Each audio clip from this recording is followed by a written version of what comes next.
Fala, torcedor alagoano e fala, torcedora alagona, tudo bem com vocês? Espero que esteja tudo certo aí na sua casa, aí no seu trabalho, onde você estiver vendo esse vídeo. Agradecer, primeiramente, sua audiência, sua visualização, sua inscrição, seu like.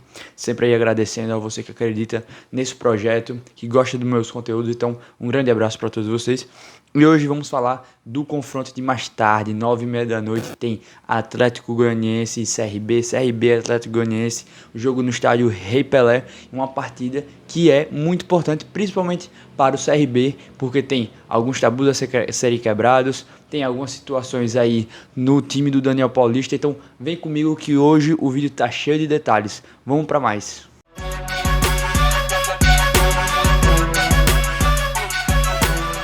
Bom, vamos começar aí já botando um tempero nesse jogo, já botando uma pimentinha, porque CRB é o 12º colocado com 24 pontos. O Atlético Goianiense é justamente o 11º colocado, só que com 28, 4 pontos na frente. Então o CRB, se quiser de fato virar esse lado da tabela, sair dessa parte de baixo para ir entre os 10 primeiros, que é um discurso depois que o time começou mal, que era terminar o ano entre os 10 primeiros e tudo mais,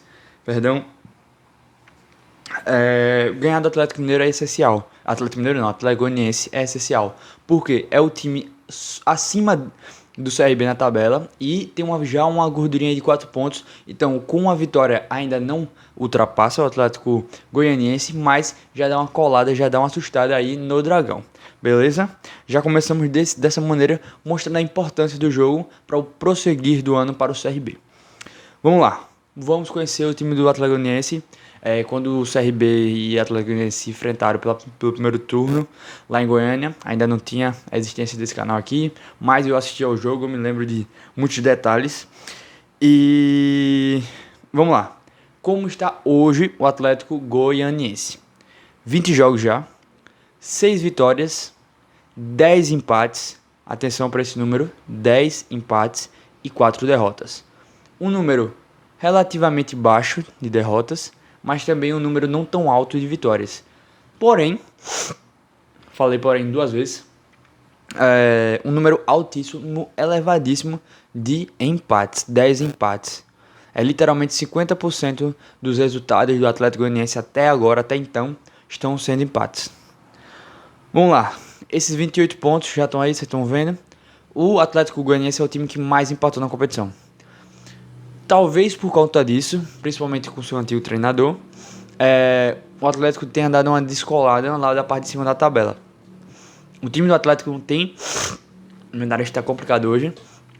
O time do Atlético tem muito investimento mesmo. Esse time do Atlético Goianiense não é barato, tem muitas peças e é um time que tem condições de se reforçar.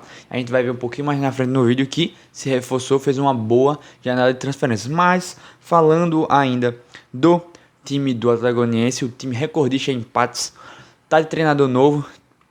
O Jair Ventura estreou na última rodada contra o Sampaio Corrêa, num jogo de 2-2 que o Atlético Goianiense foi buscar no finalzinho do jogo. Ele assume o Atlético Goianiense numa sequência não tão boa aí pro time goiano. O time vem de 7 jogos sem vencer e desses 7 jogos, 5 foram empates. Além desses últimos 7 jogos sem vencer, sem vitória, a gente pegar um recortezinho aí... Eita, perdão, não é sem vencer. Dos últimos 7 jogos, são 5 empates. Houve uma vitória aí no meio. São os últimos 7 jogos, 5 empates. Mas, nos últimos 3 jogos, agora sim, nos últimos 3 jogos, são jogos que não haveram vitórias para o time do Atlético Goianiense. São 2 empates e 1 derrota. Então, assim, uma sequência não tão boa. Aí você tem 21 pontos que o Atlético disputou e na maioria das partidas empatou. E nas últimas 3, de 9 pontos, conquistou apenas 2. Então aí vem uma sequência muito necessitária de vitória do Atlético Goianiense. O Atlético Goianiense precisa começar a engatar uma sequência de resultados positivos. A torcida já não aguenta mais uma quantidade eu ia inventar uma palavra, mas uma quantidade exagerada de empates que tem a equipe do Atlético Goianiense. Vamos lá, vamos falar aqui. O Jair Ventura deu uma sorte, entre aspas, porque o time do Atlético já vinha jogando no esquema que ele prefere jogar, que é um 4-2-3-1. Com dois volantes fixos ali, um meio de criação, pontas rápidas e um centroavante. O Jair tem essa característica, desse esquema já é muito popular no futebol mundial, e o time já vinha jogando dessa maneira, então facilita um pouco o trabalho dele.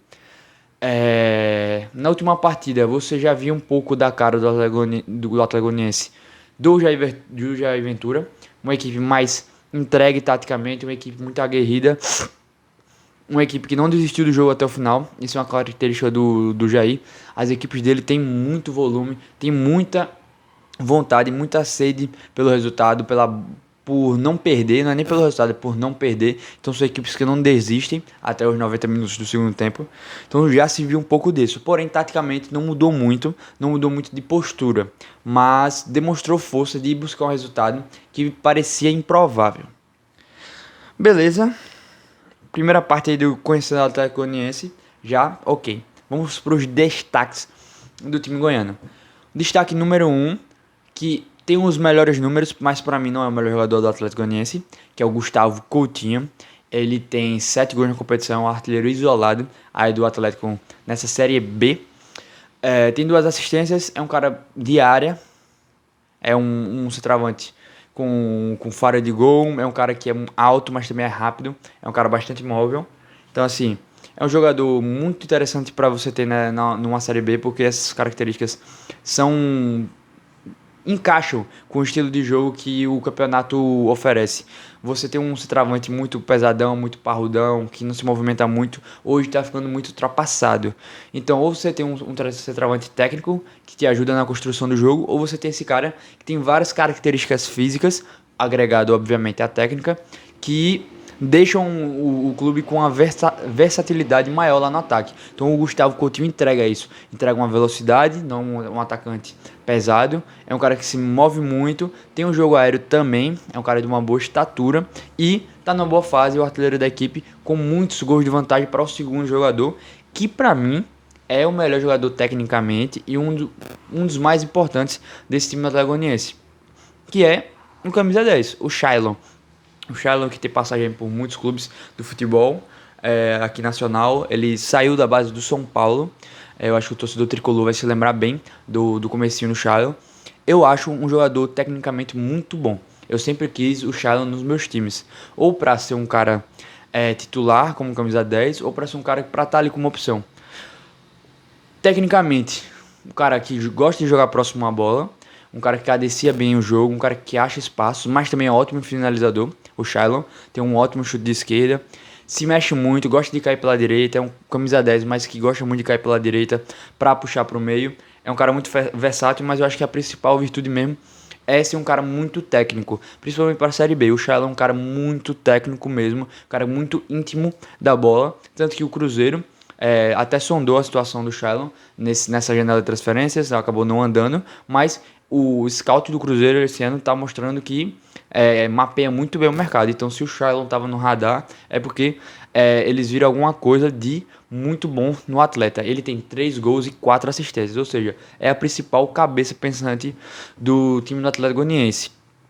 Para mim, repito e friso de novo, melhor jogador tecnicamente e talvez não por conta que o Coutinho tá na fase espetacular, mas sem sombra de dúvidas é o cara mais técnico desse time do Atlético Goianiense. E aí vamos para outros destaques. Eu selecionei alguns aqui que estão aí em foto e outro que eu não botei, que eu acabei esquecendo. Vamos lá.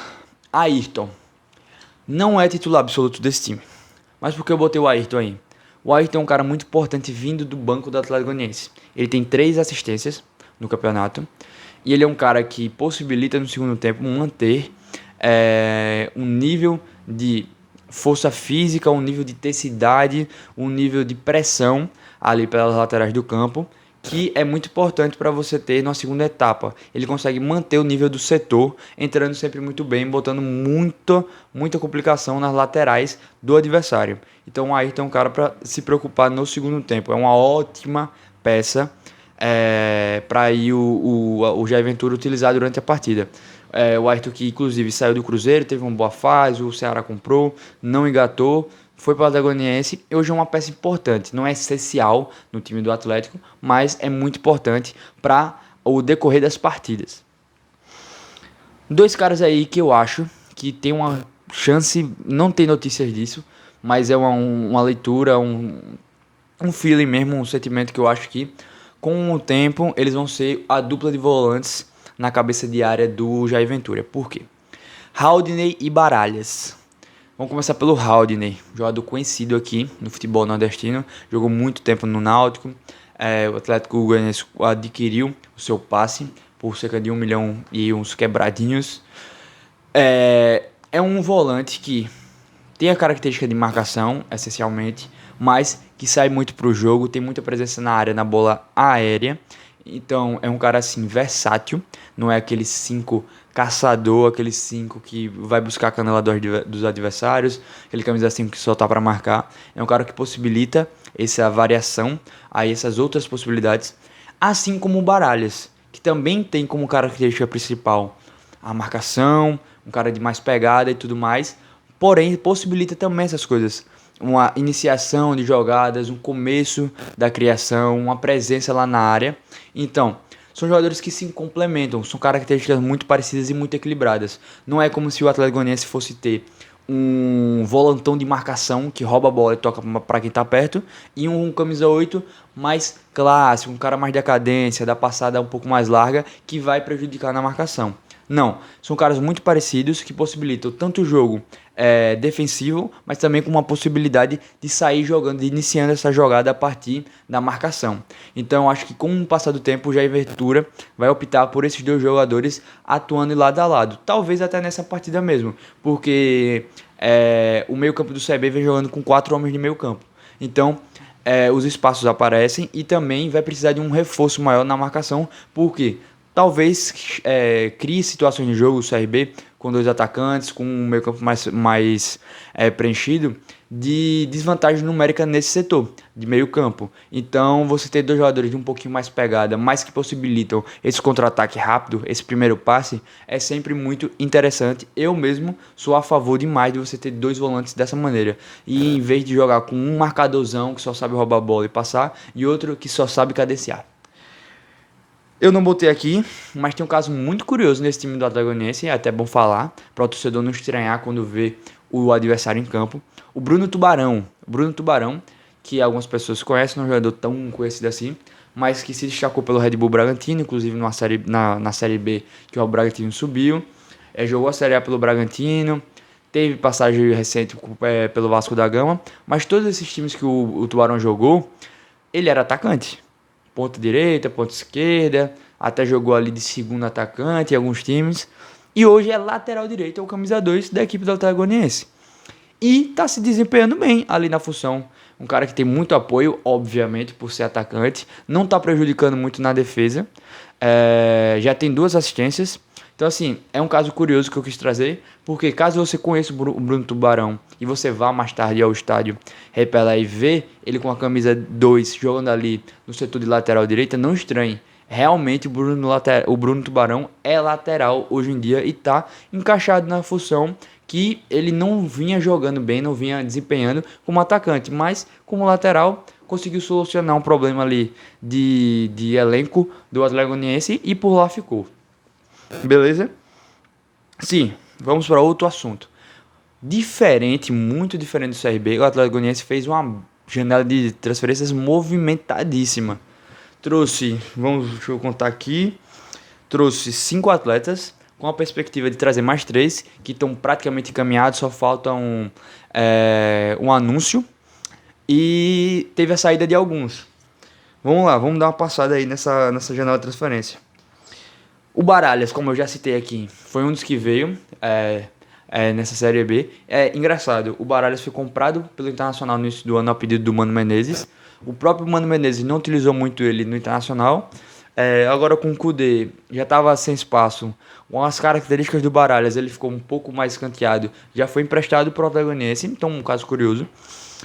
Trouxe 2 jogadores não muito conhecidos, o Silas, que estava na Série C, e o Alex Vinícius. Mas os duas principais contratações até então, porque as outras que estão encaminhadas para mim são bem melhores, é o Lucas Rocha, o zagueiro que teve passagem já pelo Atlético Goianiense, foi campeão pelo Atlético Goianiense. É um zagueiro muito grande, muita força física, mas que tem uma boa saída de jogo. Estava jogando futebol asiático e é um cara que a torcida gosta. E o Marcelo Serrato, que no próprio CRB não teve uma grande passagem. A torcida do CRB talvez nem lembre do Serrato no CRB e nem tenha saudade, se lembra.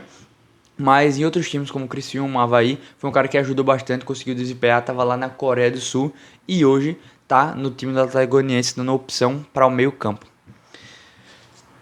Jogadores que saíram. Dois jogadores que saíram.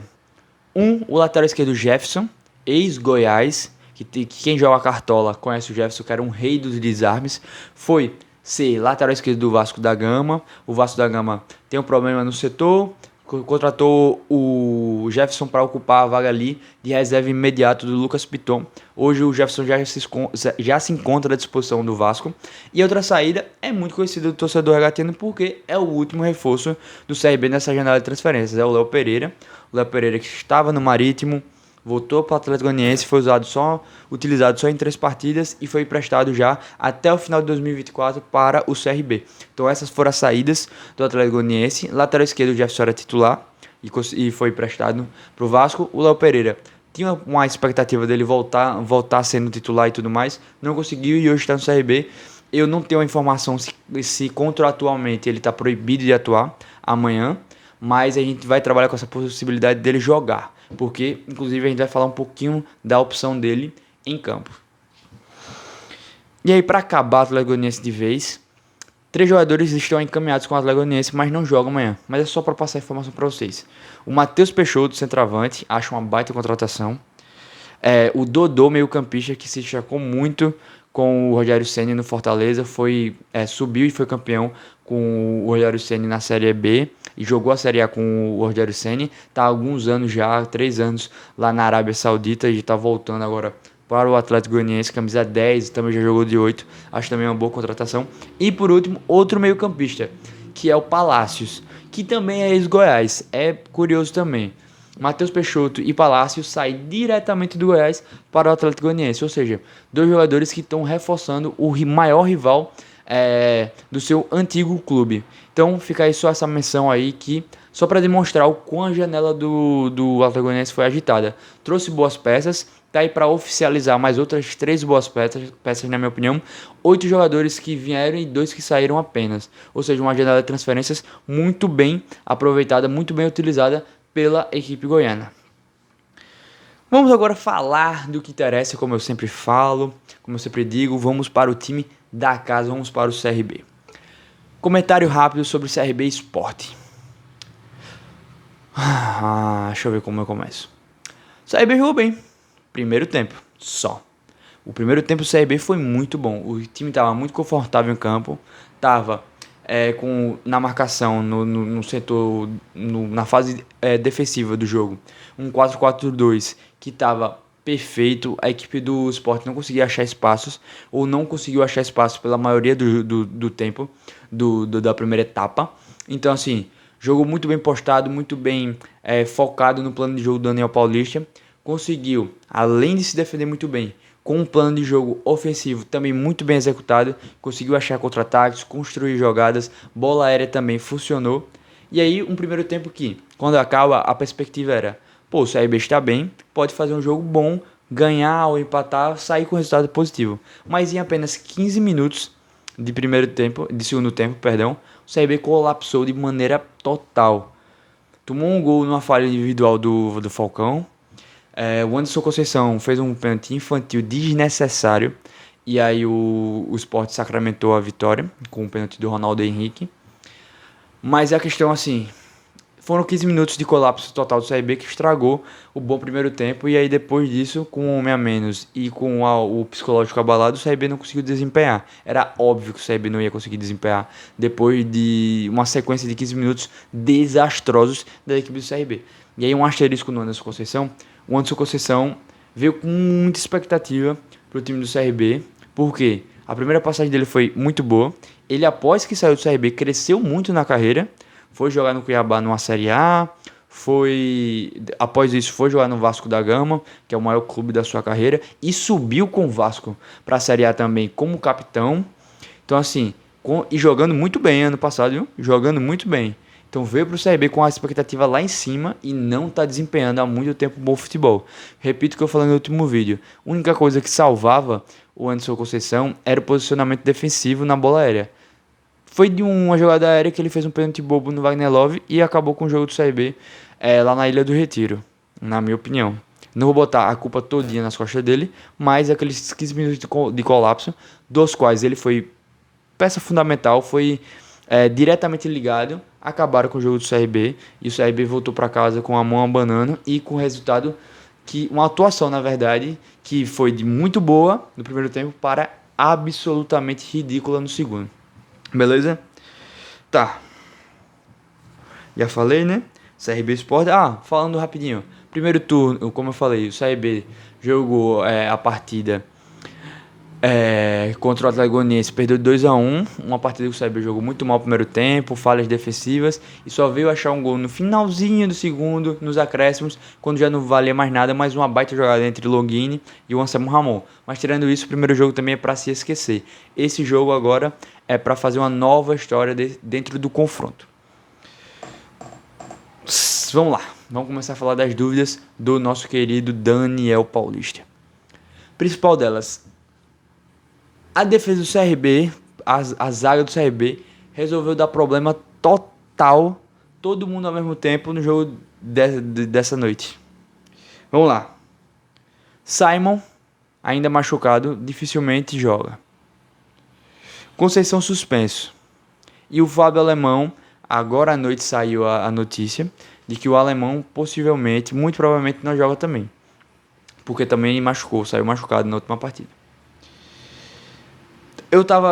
Quando preparei o material, o Alemão ainda estava disponível para o jogo, antes de sair essa informação. Então a expectativa era que Alemão e Gum saíssem jogando.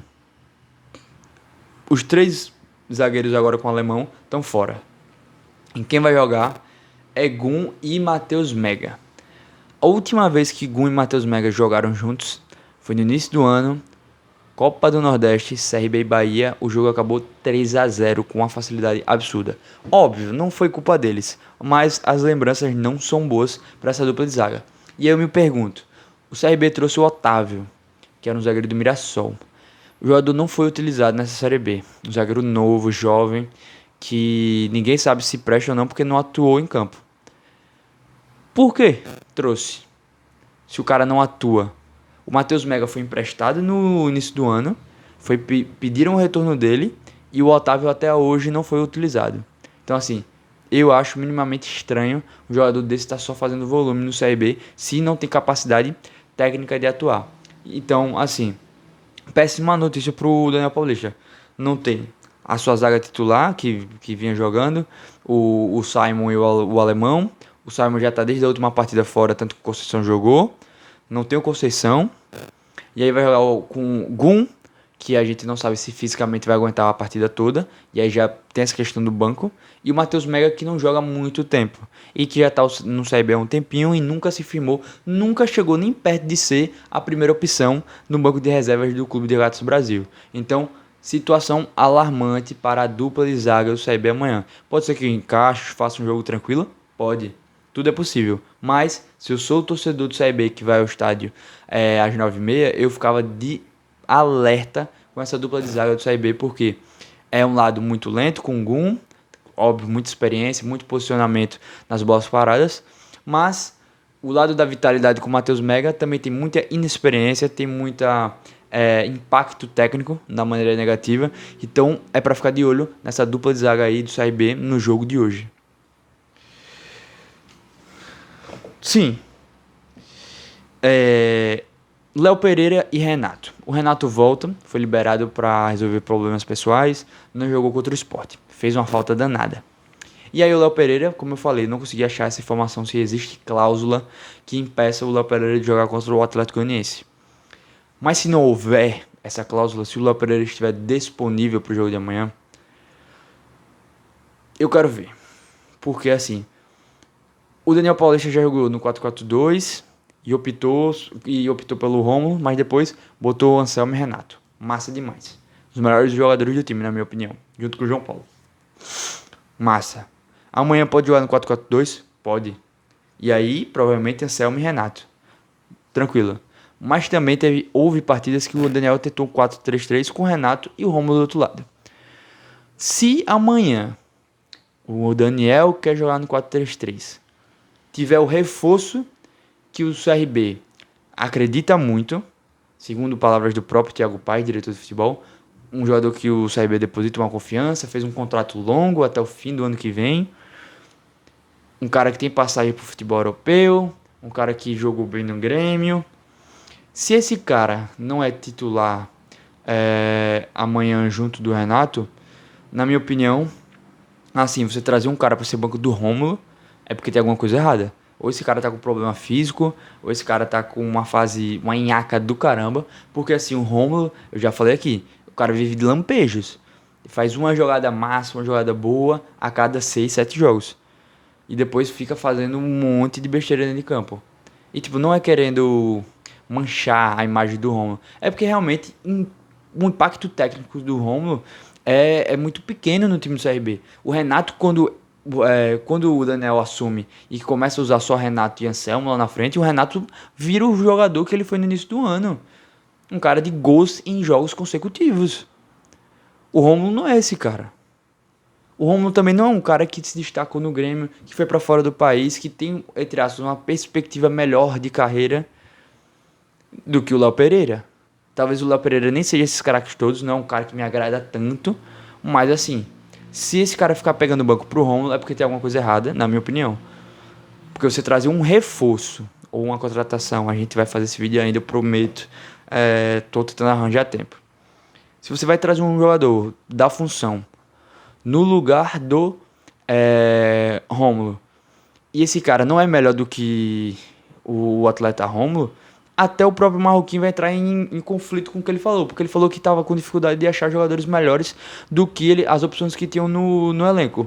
Então, se você trouxe o Bruno Silva e o Léo Pereira, é porque você julgou que são opções melhores. O Bruno Silva já mostrou que não é opção melhor que ninguém. A partida que entrou contra a Chape e os poucos minutos que jogou contra o Sport, ninguém viu nada demais. Não é melhor que o Renato nunca. Melhor que o Rômulo, talvez. Vamos ver essa briga aí entre os dois. Mas se o Léo Pereira não for também melhor que o Rômulo, aí lascou. Porque você ficar com um jogador durante 2 anos, 1 ano e meio, vamos ser justos, que é pior do que um jogador altamente criticado por imprensa, por torcida, por todo mundo, é muito estranho, é uma bola muito fora. Beleza? E aí, Daniel Paulista. Eu acho o Daniel Paulista um baita no treinador, um cara muito coerente. Eu acredito que ele, se escalar um 4-3-3, vai de Rômulo. Eita, perdão. Desculpa, Daniel. Vai de Léo Pereira e vai de Renato. Eu acredito nisso. Talvez ele não entre, porque eles também falaram que ele estava pegando condicionamento físico e tal. Então, se ele não entrar, eu acho que vai ser o 4-4-2 com o João Paulo ali no meio campo, o Renato e o Anselmo. Beleza? E aí, só uma estatística legalzinha pro torcedor do CRB se animar. O CRB pode voltar a ganhar 4 partidas consecutivas em casa. Se o CRB ganha, amanhã não, hoje à noite, ganha 4 partidas consecutivas e faz uma boa sequência, melhora muito o aproveitamento dentro de casa, porque com o Humberto Louser o CRB estava com uma dificuldade absurda de ganhar em casa, foram vários jogos sem conseguir ganhar sobre os seus domínios, então assim, 4 vitórias consecutivas é para tentar reaproximar o torcedor, é para mostrar que no Rei Pelé quem manda é o CRB, é para mostrar também que voltou a ser uma força o estádio para jogar com o mando de campo do CRB, porque não estava mostrando isso. Os times estavam vindo aqui visitar o CRB e estavam desempenhando futebol muito melhor, estavam saindo com resultado. Então, um jogo simbólico. O CRB ganhando 4 jogos seguidos, ganhando em casa. Então, mostra para o torcedor que pode ir ao estádio Repelé, que o CRB provavelmente vai se impor, vai mandar nos seus domínios e vai acabar ganhando. Beleza? Muito obrigado pela sua audiência. Se você viu o vídeo todo, ouviu até aqui, muito obrigado. Estou bastante cansado, hoje foi um dia cansativo, então perdão se o vídeo não ficou na qualidade que você merece. Mas, sem mais delongas, Muito obrigado pela sua audiência, muito obrigado pelo seu like. Se você gostou do conteúdo, eu sei que você já deu o seu likezinho, mas me siga nas outras plataformas porque tem conteúdo exclusivo nelas para você acompanhar também. As redes sociais estão aqui embaixo. Se você gostou desse conteúdo, se você conhece pessoas que também vão gostar, compartilhe o link, mande para quem você acha que vai gostar do canal, peça para ele se inscrever, peça para ele curtir também e peça para ele me seguir nessas redes sociais aqui de baixo. Essa semana prometo mais conteúdo, no final de semana tem mais Série B, no final de semana tem CSA, vamos falar também aí de contratações e me siga nas redes sociais também para ver quais transmissões, quais jogos eu vou fazer durante a semana lá no Na Rede. Beleza? Muito obrigado pela sua audiência e um abraço. Tchau!